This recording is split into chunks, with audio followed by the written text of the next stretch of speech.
오늘 아침 뉴스의 맥을 짚어드리는 시간 뉴스연구소. 오늘도 두 분의 연구원 함께합니다. CBS 조태임 기자 그리고 김준일 시사평론가 어서 오십시오. 안녕하세요. 예, 첫 뉴스 정상회담 그리고 정상회담. 네. 한일 정상회담을 정리하고 한미 정상회담을 전망해봐야 될 것 같습니다. 네, 먼저 한일 정상회담 얘기부터 하면 그제 토요일 이재명 대통령과 이시바 시게루 일본 총리가 도쿄에서 정상회담을 가졌는데 이번 회담이 이제 주목을 받았던 거는 한국 대통령으로서는 이승만 대통령 이후 처음으로 이제 미국보다 일본을 방문했다는 점 때문에 주목도가 더 높았는데요. 네. 이런 우호적인 관계는 이제 공동 언론 발표문을 채택하는 걸로 이어졌는데 이게 이제 17년 만에 합의된 문서 형태로 결과를 발표했다는 점에서 의미가 있습니다.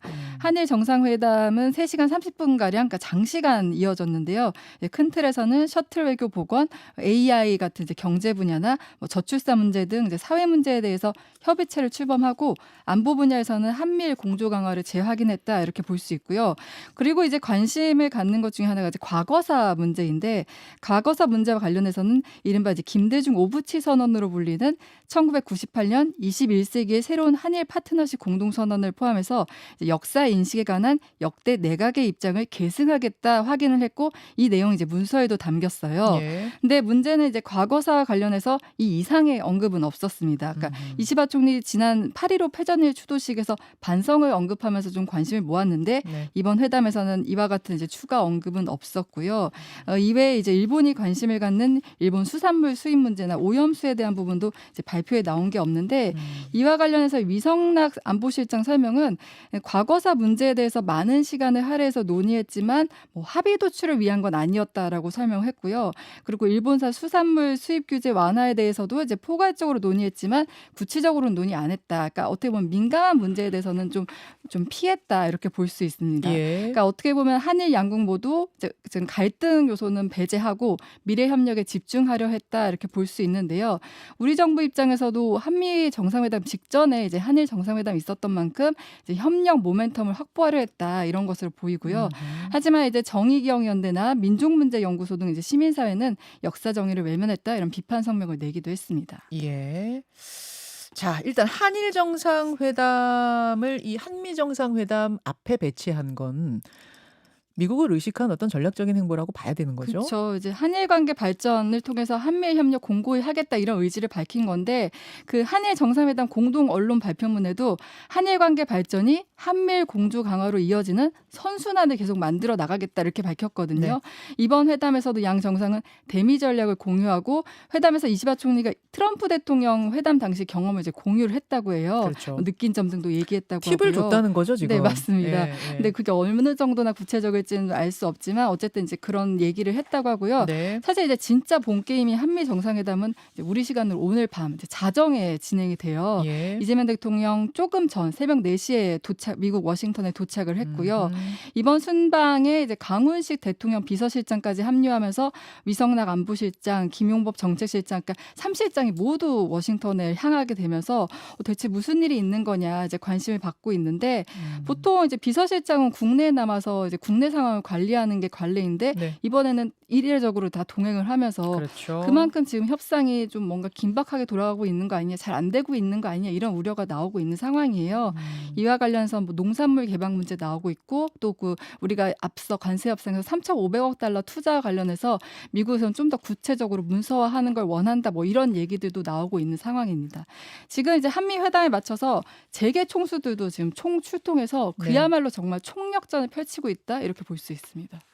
자, 미국 얘기하기 전에 일단 일본 정상회담, 한일 정상회담은 어떻게 보셨는지 김준일 평론가의 평 듣고 싶습니다. 일단 요미우리 신문과의 인터뷰에서 어느 정도 네. 이제 각이 좀 잡혔죠. 어떻게 이게 진행이 될지. 과거사 문제에 대해서는 이제 언급하지 않거나 좀 미래지향적으로 나가자 이런 취지의 얘기들 했죠. 그리고 윤석열 정부의 어떤 협의도 어쨌든 국가 간 협의이기 때문에 이거 뒤집을 수 없다. 그게 이제 그대로 재현됐다 이렇게 보면 될 것 같고 그 조탱 기자가 얘기를 했던 대로 이 한일 관계가 미국의 항상 골머리였어요. 그러니까 예전에 오바마 대통령 때도 그랬고 뭐 바이든 대통령 때도 니들 왜 이렇게 싸우냐, 좀 피곤하다, 뭐 이런 건데 이거를 우리가 한일 관계를 우리가 주도적으로 먼저 이렇게 좀 이끌고 한미일 공조를 강화하는 방향으로 감으로써 미국이 좀 편안하게 한미일 공조를 더 나아가서 뭐 동맹까지 얘기가 나올 수도 있겠지만 어쨌든 이쪽으로 조금 더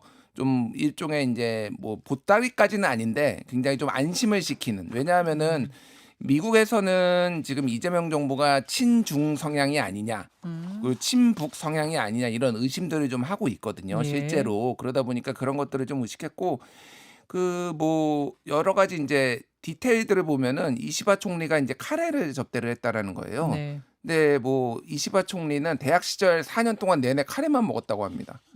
그 정도로 인제 카레 광인데 카레를 인제 접대를 했고 자신이 가장 좋아하는 이시바시 카레를 접대했다는 거죠? 예예. 예. 카레를 접대를 했고 우리 쪽에서는 이제 안동 소주 아니 안동 찜닭과 소주를 그렇죠, 인제 그렇죠. 이제 가져갔다. 그래서 대통령이 인제 안동 출신이니까 이렇게 뭐 서로 그래서 굉장히 우호적인 거였어. 근데 인제 여기에서 여전히 불씨가 남은 거는 뭐 과거사 문제. 사실 이거를 인제 덮어둔 거거든요. 그렇죠. 그러니까 인제 김대중 오부지 선언을 계승한다라는 얘기가 새로운 건 아니에요. 일본 우리나라 입장에서는 과거 총리들도 모호하게 그렇게 얘기를 해 놓고 과거사 문제가 다시 인제 재발이 된 경우가 굉장히 많았습니다. 지난 그것도 정권에서도 그 얘기는 했었잖아요. 예, 사실. 예. 그러니까요. 계승한다까지. 그러니까 이거는 실제로 일본이 어떤 정도의 성의를 보여주느냐 이게 인제 가장 중요한 것 같아요. 특히 몇몇 인제 예를 들면은 뭐 교과서 일본 역사 교과서라든지 아니면은 독도 인제 문제는 뭐 다케시마는 일본 거다 뭐 이렇게 주장한다든지 이런 게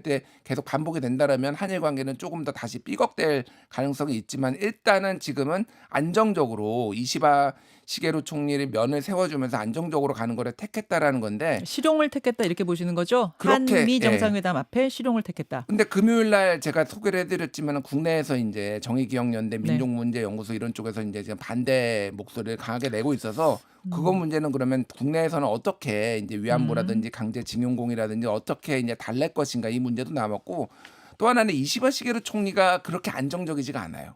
예, 그러니까 지난번 바뀔 말씀하셨듯이. 가능성도 있어요. 막 당장 뭐 내일 모레 이런 건 아니지만은 그러면은 새로운 총리가 들어오면은 또 새롭게 뭐 관계 정립해야 되는 이런 문제들이 있는 것 같습니다. 오늘 경향신문 헤드라인 보니까 실용 외교 앞에서 미뤄진 과거사. 한겨레 신문 역시 그러니까 진보지들이 이 과거사 문제를 언급 안 한 것에 대해서 이제 강한 비판을 내놓고 있고 정의기억연대를 비롯한 시민단체 쪽에서도 지난 정부에서 강제동원 문제를 그냥 제3자 변제로 정리하면서 물컵의 반은 우리가 채웠으니 일본이 나머지를 채울 거다 했는데 지금도 채우지 않고 있는 상황에 대해 왜 언급하지 않고 가는 것이냐에 대한 지금 문제지가 나오고 있는 것만은 맞아요. 그렇죠. 예. 민주당 정부였기 때문에 정부가 그 당시 굉장히 강하게 비판했기 때문에 이번에 이재명 대통령은 뭔가 얘기를 꺼내지 않겠는가 기대를 했던 것 같아요. 그런데 지금 한미 정상회담 코앞에 두고 그 부분을 건드리기가 쉽지 않았을 거란 말씀이시죠. 그러니까 한일 정상회담만 따로 있든지 뭐 그랬으면 모르겠는데 너무 이제 판을 벌리거나 전선을 복잡하게 만들지 않고 싶어 했던 건데 이거는 결국은 그 이후에 후속 조치로 물밑으로 예를 들면은 좀 성의를 보여야 되는 거 아니냐, 좀 후속 조치가 있어야 되는 거 아니냐 얘기들이 조금 오가면서 일본이 좀 더 거기에 부응하는 방식으로 이제 돼야 될 것 같고 지금 이재명 대통령 방금 이제 미국에 도착했다라는 속보가 지금 예, 전해졌습니다. 새벽 4시에 도착을 했고 이제 지금으로부터 17시간 후에 정상회담은 있습니다. 그 지금 언론 보도로 지금 나오는데 왜 조현 외교부 장관이 지금 날아갔는지가 대충 나오는 것 같아요. 그러니까 3,500억 달러에 대해서 아예 직접 투자 확대 요구를 하면서 문서화까지 해야 된다. 그리고 지금 그거를 안 할 경우에는 한미 정상회담 취소할 수도 있다. 이런 압박이 지금 우리 쪽에 왔다라는 게 지금 언론 보도로 지금 알려지고 있어요. 자, 이게 중앙일보발 단독 보도인 걸로 지금 제가 알고 있는데 도대체 조현 외교부 장관은 한일 정상회담 수행단에서 빠지면서까지 왜 미국으로 날아간 거냐? 그리고 어제 강훈식 비서실장은 원래 대통령이 해외 순방 나가면 내치를 챙기는 그러니까 내부 현안 챙기는 역할을 하는 사람, 안방 챙기는 역할을 해야 되는데 이례적으로 날아갔어요. 강훈식 비서실장까지 왜 날아간 거냐? 여기에 대한 답을 지금 중앙일보가 취재를 했다는 거거든요. 자세히 좀 소개해 주세요. 예. 그 말씀드린 대로 이게 외교안보 통상 이게 종합적으로 지금 압박이 있는 건데 예. 미국에서는 전체적으로 이재명 정부를 좀 신뢰하지 않는 신뢰하지 않는다라는 거는 뭐냐면은 완전히 우리 편이 아니다. 이런 좀 그런 시각이 하나가 있는 거가 있고 이번 기회에 조금 그 중국에 대한 압박을 좀 명문화하는 거 이런 것들까지 지금 전체적으로 명문화요? 예, 예, 문서에 예. 쓰는 거요? 그래서 원래 지금 트럼프 스타일은 문서를 안 만드는 게 트럼프 스타일이에요. 네, 사실은. 맞아요. 그래서 맞아요. 이번에 한미 정상회담에서 공동 성명이 나올 것이냐. 그런데 공동 성명이 만약에 나온다면은 반중이라는 뭐 그런 표현이 뭐가 됐든 하여간 그런 거를 좀 명문화하는 것까지 지금 요구를 했는데 우리 쪽에서 그거를 난색을 표한 상황. 그리고 3,500억 달러가 우리 투자를 하기로 했는데 네. 이거를 문서화하는 건데 지금 이 관세 협상, 상호 관세 협상을 했는데 그거를 문서화한 나라는 영국밖에 없어요. 예. 그리고 심지어 영국도 그거를 이게 국제 규약에 귀속되지 않는다. 그러니까 해석은 우리 맘대로 한다라고 서로 약간 이런 식으로 열어둔 상황이거든요. 근데 이거를 문서화까지 해가지고 직접 투자. 우리는 지금 계속 우리가 김용범 정책실장이나 와서 얘기를 한 거는 직접 투자가 아니라 보증이나 네. 뭐 이런 걸로 했다라는 것도 일본도 그런 식으로 했다라고 설명을 했잖아요. 근데 이거를 확실히 문서화를 하는 거를 요구를 했다라고 하면은 그러면 이 돈이 이제 어마무시한 거죠. 사실은 정부 차원에서 직접 투자를 하는 거는 그렇죠. 그러니까 그 부분에 있어서는 조금 이견이 있었고 굉장히 압박이 강했다. 3,500억 달러 니들이 투자한다고 한 거 그거 어디다가 뭘 어떻게 투자할지를 지금 문서화 해가지고 도장을 찍자. 이 요구를 지금 하고 있다. 이렇게 되면서 이거 합의 명문화하지 않으면 그냥 이거 취소해. 정상회담 취소해. 이렇게까지 얘기가 나오자 외교부 장관이 날아가고 우리 비서실장까지 합류한 거다라는 얘기가 지금 나온다는 건데 이 부분은 잠시 후에 전문가 민정훈 교수와 함께 조금 더 자세하게 들어가 보겠습니다. 어떤 것들을 지금 요구하고 있는 건지 우리가 어떻게 대응할지 등등등 체크해 보도록 하죠. 조금 더 덧붙이실 말씀 있을까요? 다음 이슈로 넘어갈까요? 예, 조태임 기자. 네, 김앤장의 국민의힘. 자, 국민의힘 전당대회 얘기로 좀 가보겠습니다. 지난 금요일에 있었던 국민의힘 전당대회 결과 여러분 뭐 지금 다 아시겠지만 김문수, 장동혁 두 후보가 당대표 결선을 치르게 됐죠. 네, 맞습니다. 당대표 경선 이제 과반이 나오지 않아서 김문수, 장동혁 후보가 결선에 진출했는데 그야말로 이제 탄핵 반대파, 그러니까 반탄파 두 후보가 모두 결선에 오른 거예요. 최고위원 선거 결과도 보면 이제 반탄파가 압승을 했습니다. 득표 순위별로 얘기를 하면 신동욱, 김민수, 양향자, 김재원 후보가 이제 최고위원으로 선출됐는데 네. 지금 찬탄파라고 하죠. 탄핵 찬성파에서는 양향자 후보만 이제 간신히 이름을 올렸어요. 예. 그리고 또 청년 최고위원으로는 이제 그나마 찬탄파로 분류되는 우재준 후보가 손수조 후보 꺾으면서 최고위원은 이제 반탄 대 찬탄 비율이 3대2 비율입니다.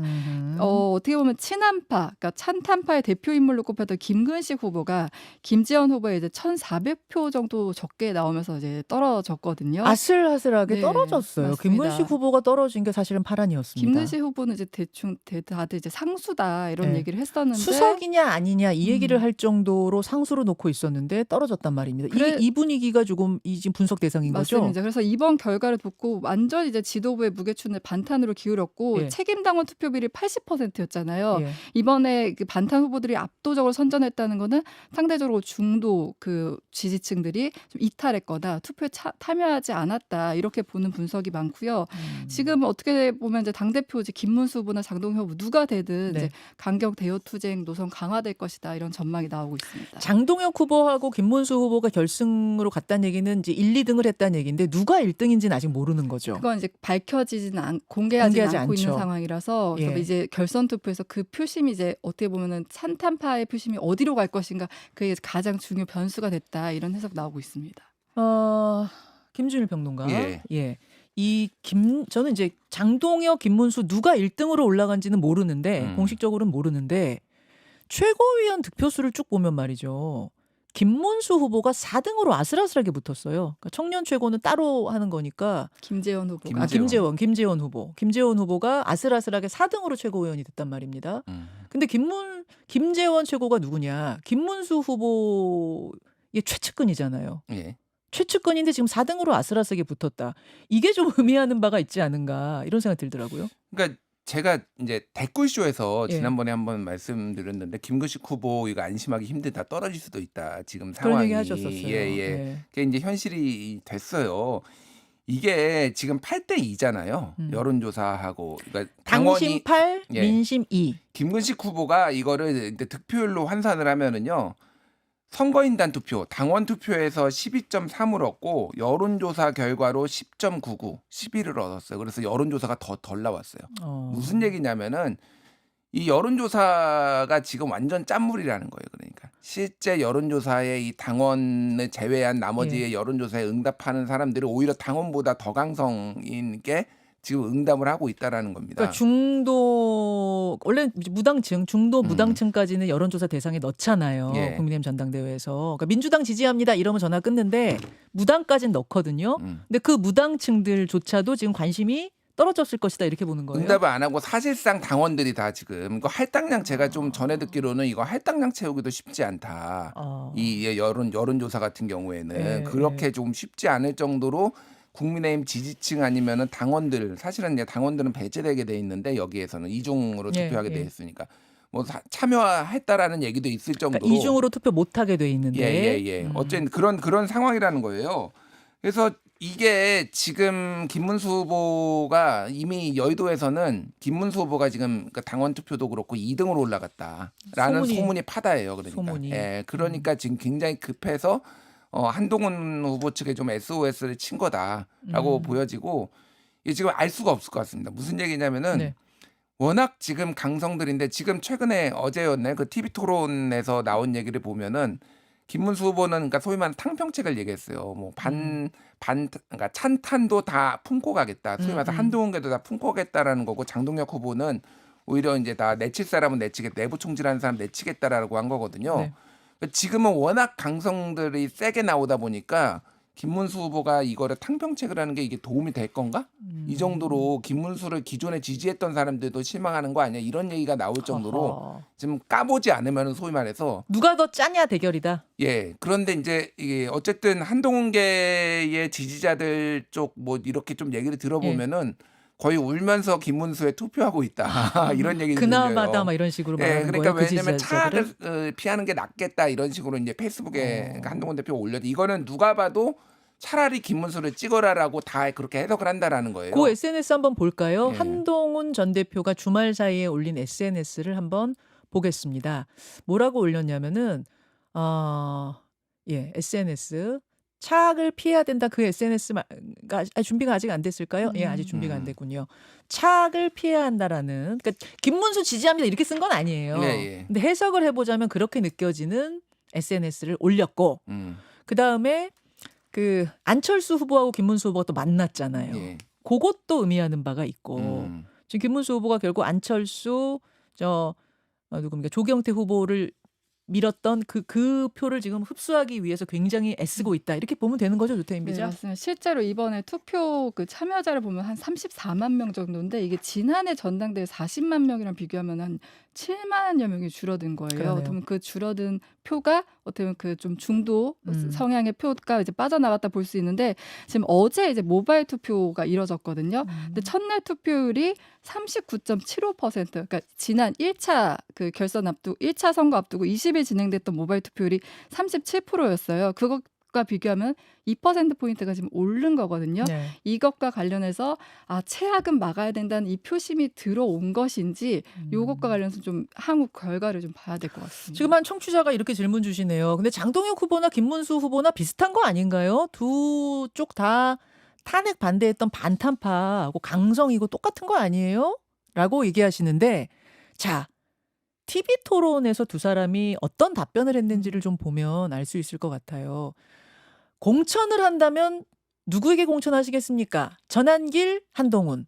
요게 지난번에 히트쳤던 그 질문이잖아요. 맞습니다.